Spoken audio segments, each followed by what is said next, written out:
Morning. I've never been accused of being quiet, but I've got a microphone whether I need it or not. Is everybody ready for the Tristen Aviation case? Good morning, yes. Shall I go to the record? We're now in the record in the Office of Tax Appeals oral hearing for the appeal of Tristen Aviation Group, case ID 1808-3553.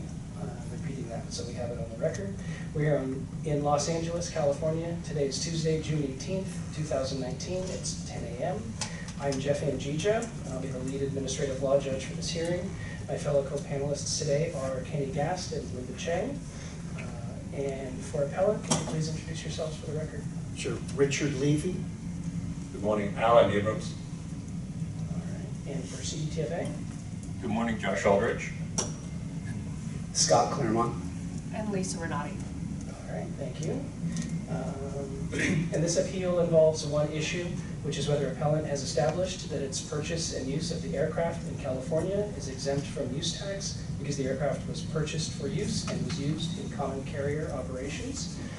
A couple preliminary housekeeping matters. During our pre-hearing conference, the parties agreed to the admission into evidence of CDTFA's exhibits A through M.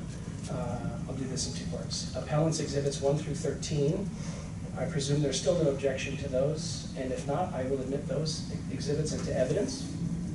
And then we received, by June 3rd, which was the agreed upon deadline, we received CDTFA's proposed exhibits N and O, and appellant's objections to those exhibits, and the proposed rebuttal exhibit. I had caused an email to be sent to the parties. I proposed to admit those as well. They were met by the deadline, and in terms of prejudice, you guys actually had a response to it, so I'd rather let them in. I'll note the objection, but I'm still going to let them in. And then we had also agreed in the pre-hearing conference, neither party has any witness testimony today, so it's just arguments from both sides. The significance of that is we can't make factual findings based on an argument that you would make. We would be making factual findings based on evidence in the record. So if you need us to reach certain factual conclusions, tie it to the evidence in your argument. And as we agreed, we'll begin with appellant's argument, which should not exceed 30 minutes. CDTFA will then be, I'm going to call it the department, it's a little easier on the tongue. The department will then be allowed to ask questions if they wish, as will the panel of judges. The department will then make its presentation. They had said they could do it in 15 minutes. And then appellant or the panel may be allowed to ask questions if they wish. And then we will give the appellant a rebuttal, approximately 5 minutes. And if no one has any procedural questions, we can go ahead and let you begin your presentation. Okay. I'll start. Richard Levy. I'm a CPA and have clients in the aircraft charter business, and I'm also a pilot. So with 13 years of this case, I've grown intimately familiar with it. The background of this case is Tristen Aviation Group purchased the aircraft for charter purposes in December of 2004 on the advice of the owner's friend, a man named Malad Herfat. The business was operated until early 2006 when Malad disappeared, and at the same time files and the airplane's radios also disappeared. So the main issue on this case is, was the aircraft exempt under Regulation 1593C, Common Carrier Exemption, which states, if the flight is authorized or permitted by the governmental authority under which the aircraft is operated. Also, other things it states is a 1-year test period where more than 50% of the flights are charter usage and gross income of $50,000 or more. That's per subsection D. So our evidence to support our claim is federal income tax returns, Exhibit A, that shows that we grossed more than $50,000. We have flight logs of every flight the plane took during the test period. That's Exhibit 5 and E. That's from a third party, so it's independent source that those flight logs were taken from. Exhibit F, we have charter invoices showing the plane, that the billing to the different companies that were the customers. Affidavit from Pylon, which is one of the affiliates, Chief Pilot Robert McGrath, confirming that charter use at least from June 30th, that's Exhibit H. Insurance declaration from the company's insurance showing charter usage, that's Exhibit J. There were charter advertisements, that's Exhibit K.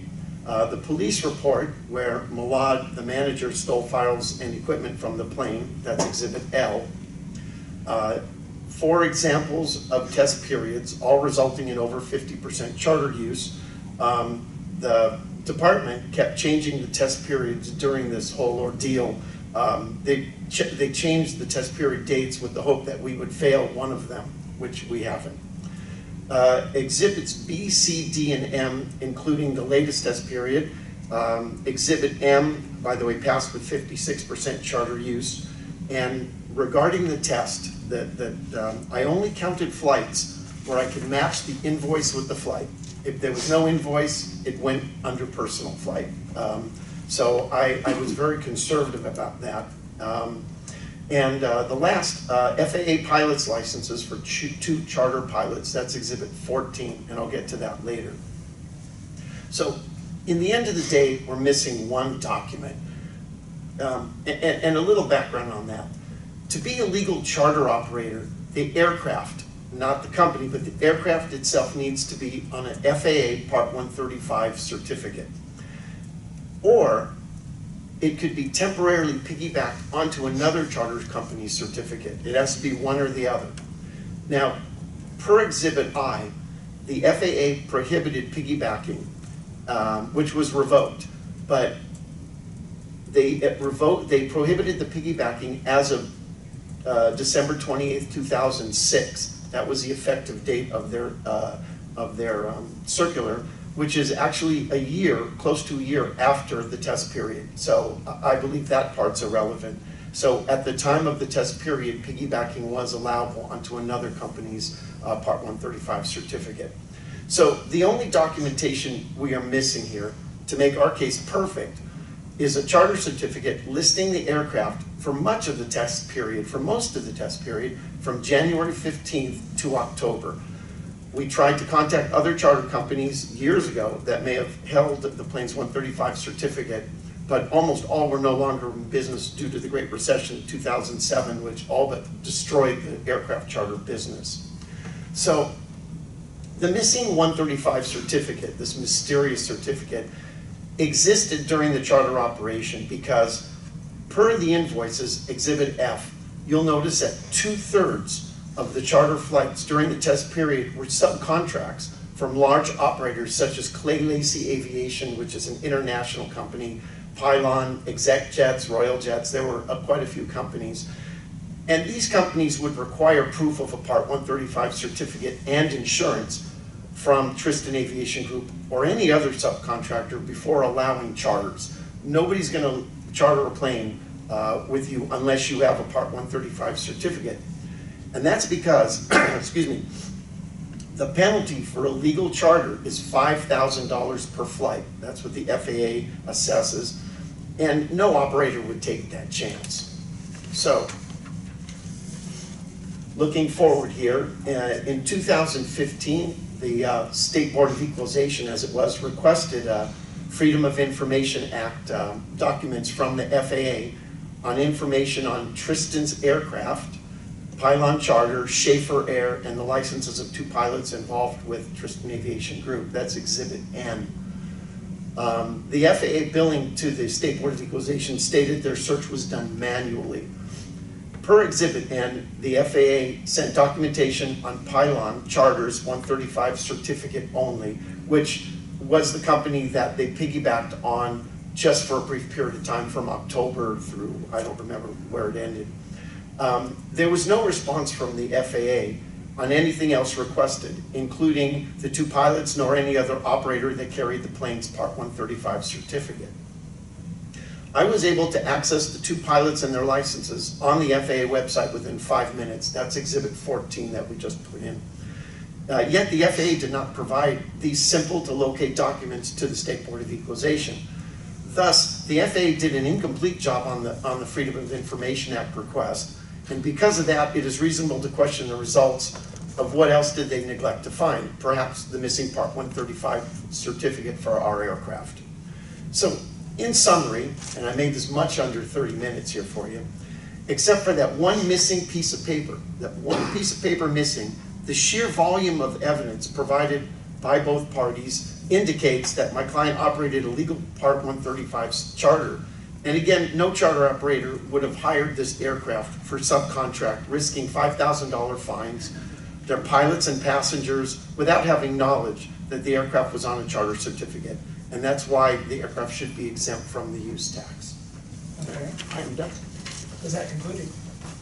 That was much faster than the 30 minutes. I try to be to the point. I don't want to cut you off, but if that concludes it, we'll turn it over to the department. Unless you guys have questions. Save mine for now. Okay, department, go ahead.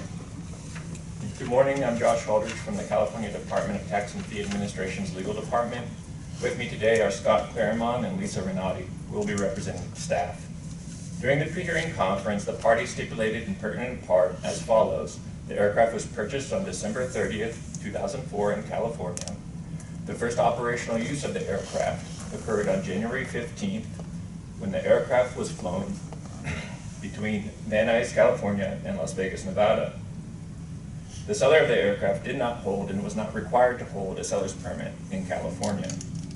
Based on these stipulated facts, appellant owes use tax on the purchase and use of the aircraft unless an exemption or exclusion applies. There's one remaining issue whether appellant's purchase and use of the aircraft in California is exempt from tax under Regulation 1593.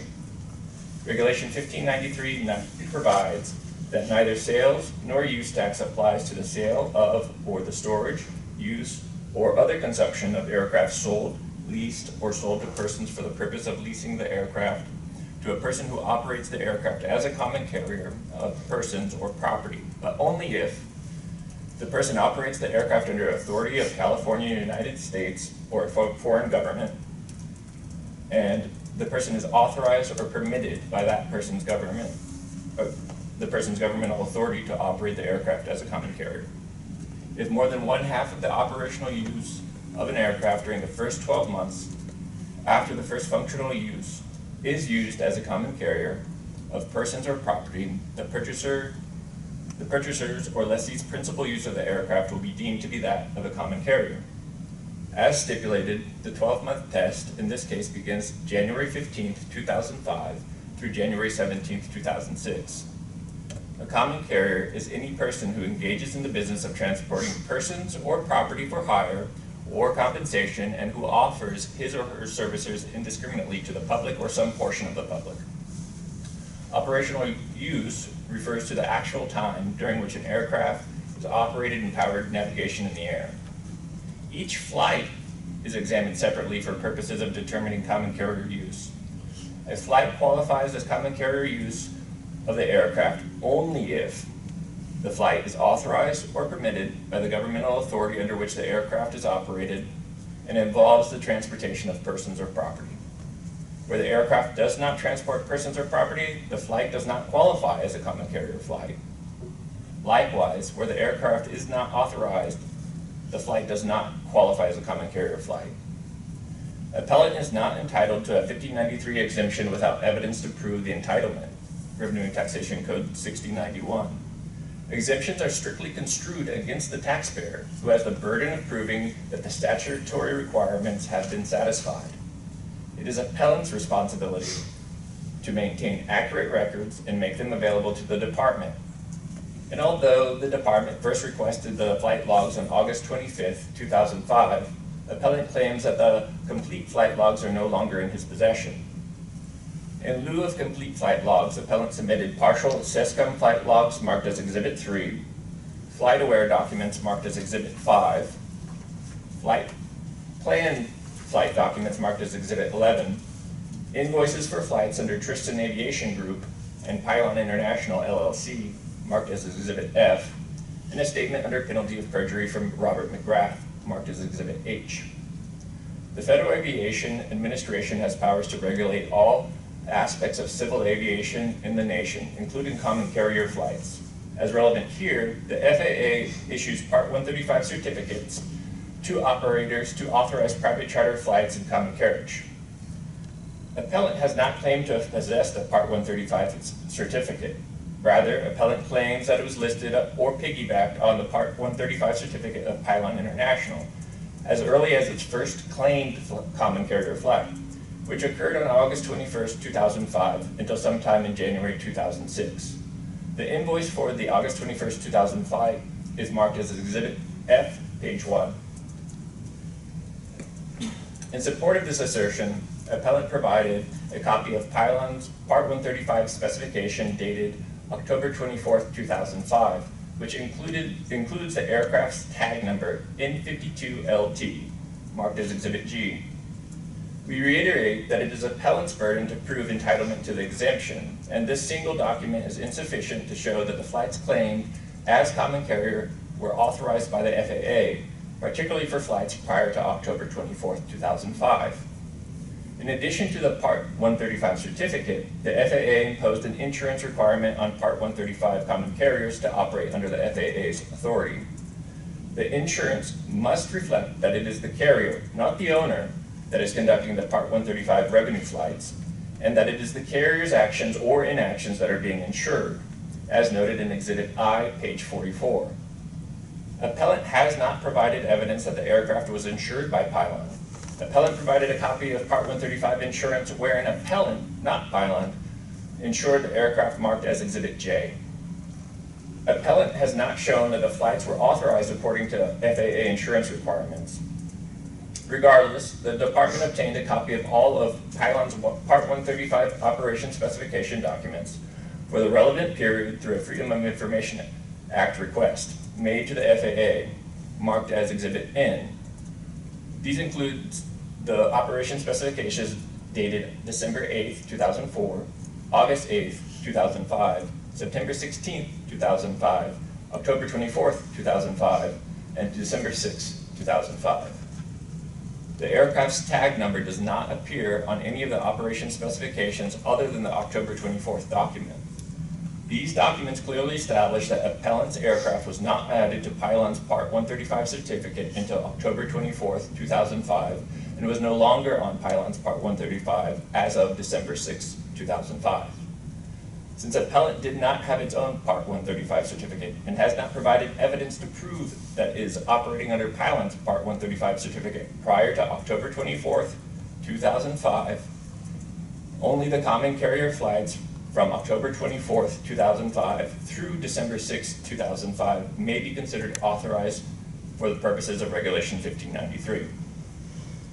Using all the flight records and invoices provided by the appellant, the department calculates that the aircraft was flown for 246.89 hours during the test period and was flown for 36.2 hours for authorized common carrier flights.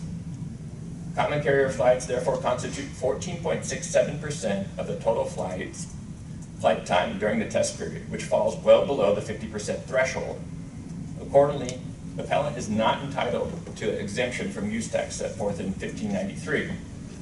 We have provided Exhibit O to show how we calculated those totals from the flight records and invoices provided by appellant.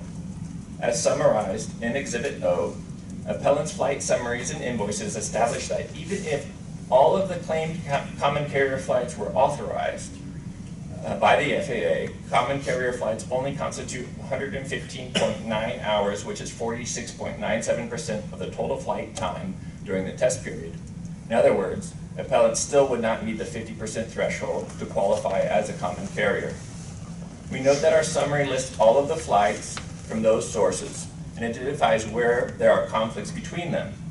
We generally reconcile the discrepancies in favor of appellant. We also noted where flights listed on appellant's source documents are not included on the summaries that he has provided.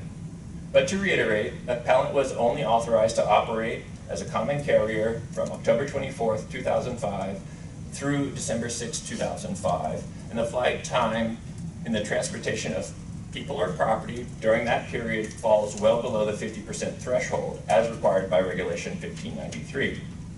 Based on the evidence in the record, appellant has not proved he is entitled to the common carrier exemption under Regulation 1593.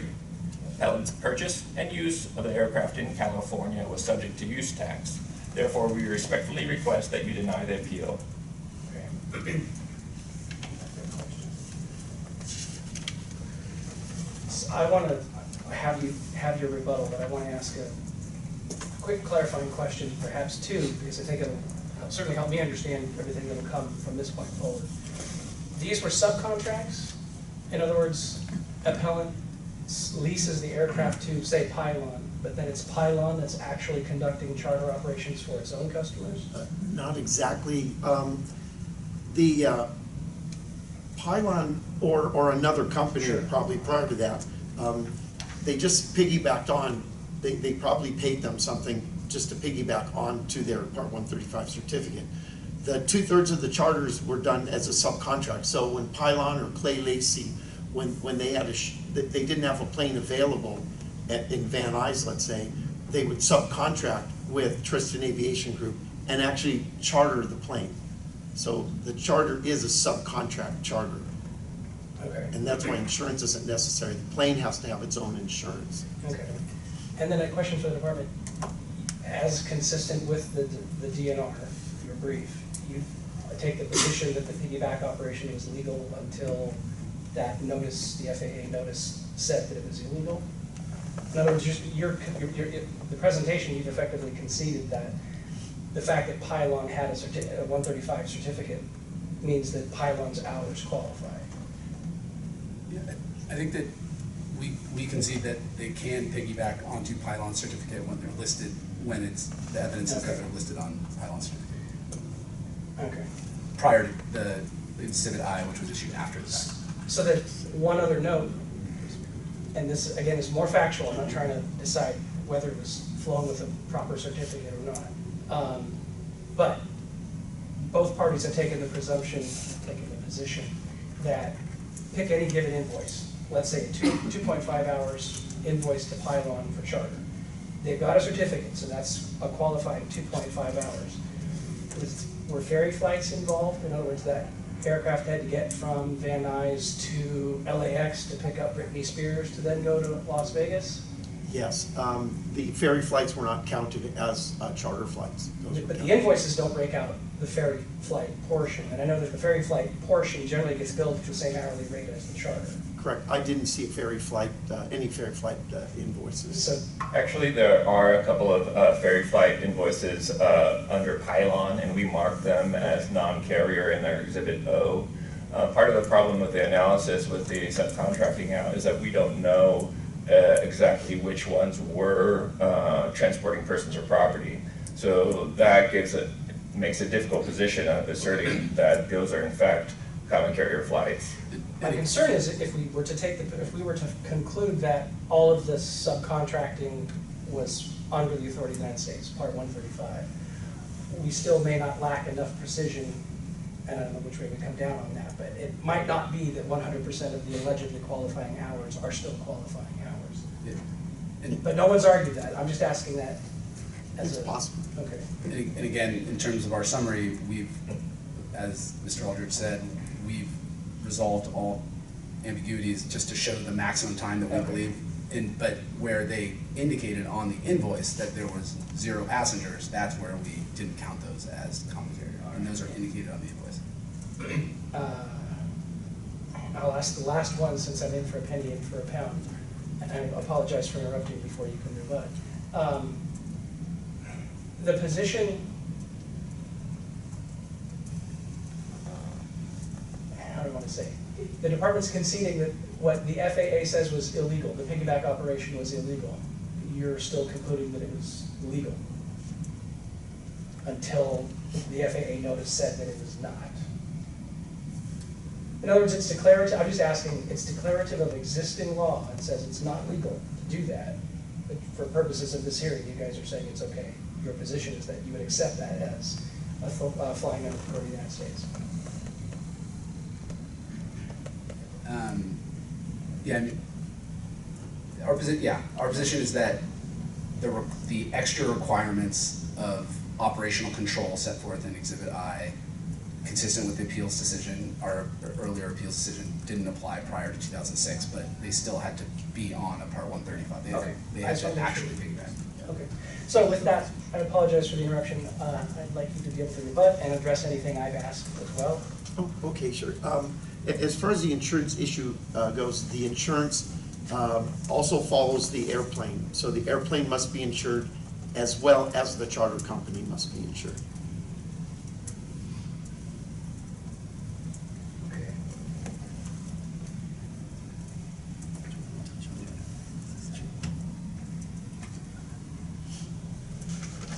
That's it for your rebuttal? The final point, I wish to reiterate our objection or at least bring invite your attention to Exhibit N. I know it was admitted, but it was provided to us the last minute, even though it was available since 2015. And based on the invoice attached to the document, it does show $188 of charges for photocopies. I don't know if the document Exhibit N is a complete integrated copy of the FAA's response to the request that was made based on the Freedom of Information Act. We had no chance to verify any of that. So I would like to invite your attention to look at the credibility of the document and when you weigh the evidence properly. Okay, I understand the basis for that objection. The evidence is relevant, so in that instance, we will admit it, and then we will weigh it and take that objection into account as well. Understood. It's not satisfactory for us to say we let it in for what it's worth, but we will let it in for what it's worth. May we provide a response to that? Sure. We would just like to point out again that it's the taxpayer's burden to provide the entitlement to the exemption, and also point out that this was a Freedom of Information Act request made to the FAA essentially as a private citizen. These are publicly available documents from the FAA. There's no reason that we could obtain them and anyone else couldn't. So they were available far before 2015. That's when we got them. That's when the request was made. And it's correct. It was a voluminous production, and these were the ones that we provided because they're relevant to the issue of this case, which was whether they were on pylons with Part 135. Okay. Does either party have anything further to add? Not at this point. I think the voluminous document, whatever it was, should have been attached as Exhibit N. That would have been provided a better basis for us to evaluate. I think based on the evidence submitted, and if we look at Exhibit N in the right perspective, I think we have met our burden to prove that this exemption does exist. Okay. Questions from? Yes, thank you. Go ahead. For the appellant, I'd like to hear your response to the department's calculation of the percentage that was the charter or the plane was used for common carrier flights. Specifically 14%, 14.67 versus 46.9%. Sure. When I did the calculations for the January 15th through January 17th iteration of the test period, I came out with 56%, and that is if it was a legal charter operation from January 15th to January 17th. The 14%, or whatever the state came out with, was the calculation if it in fact wasn't Part 135 for the entire period. That's the difference. But the state calculated 46% for allowing for the feedback flights. I don't know what the state did. I got 56%. I'm not sure what they did.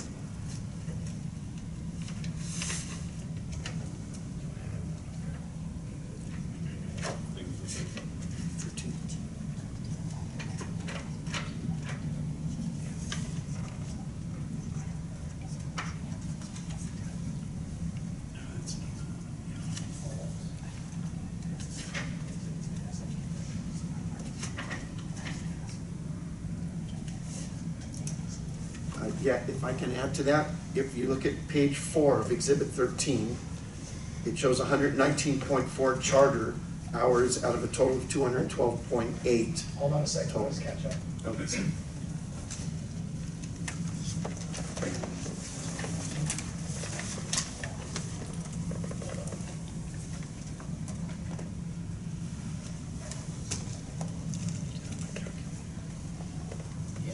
Okay, go ahead. Okay, on page 4, the total at the bottom shows total hours at 212.8, and charter would be 119.4, and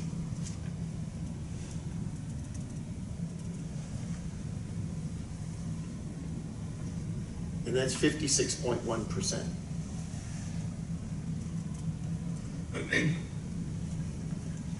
Do you guys want to respond to that? I think you can, the difference in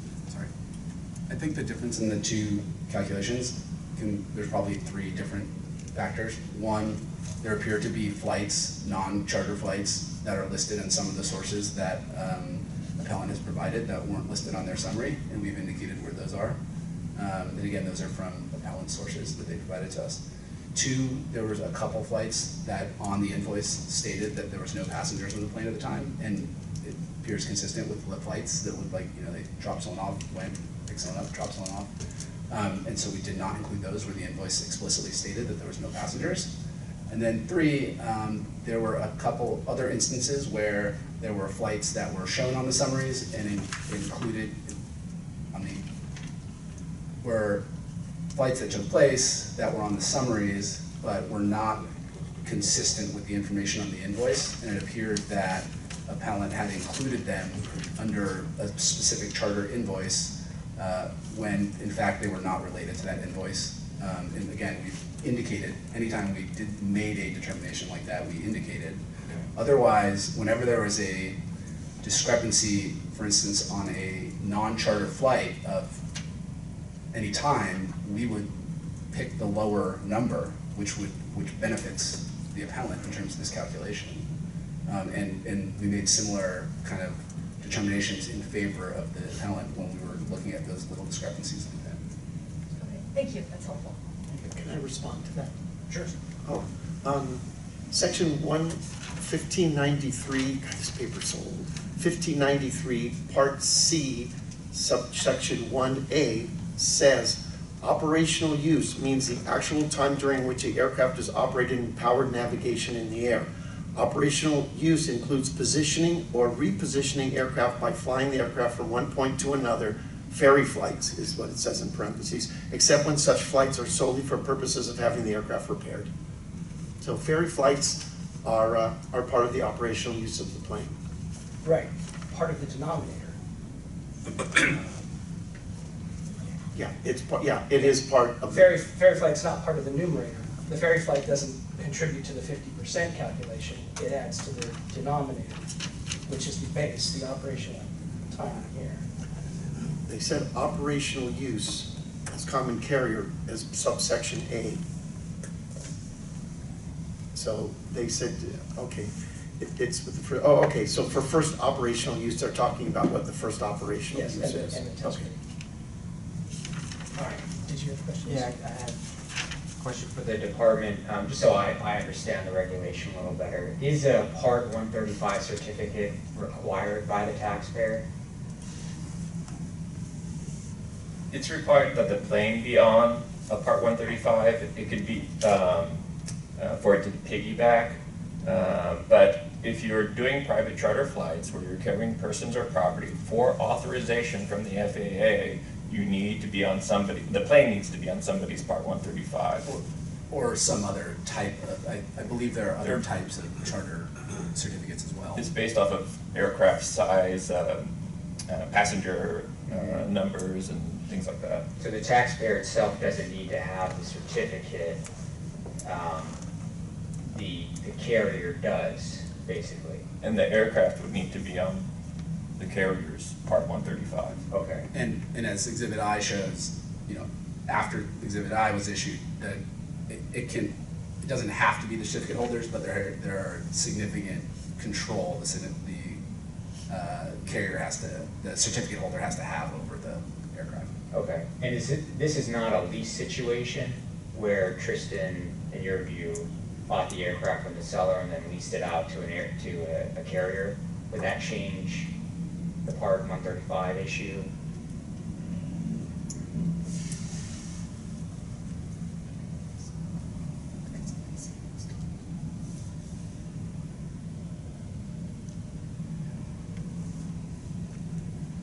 That's okay, you know, yeah.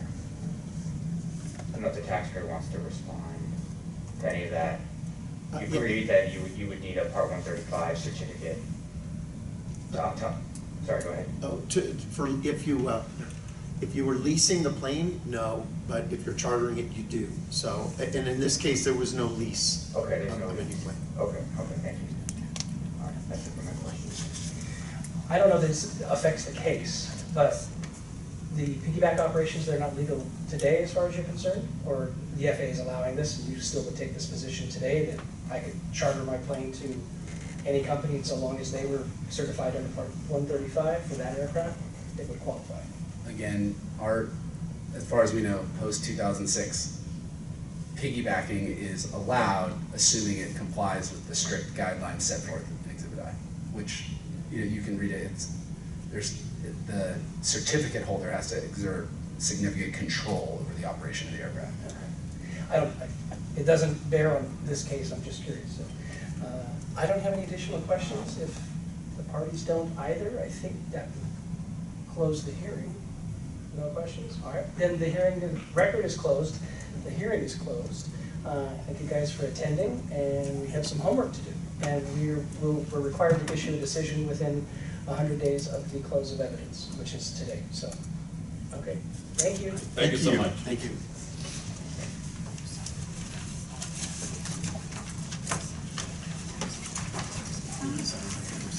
Thank you.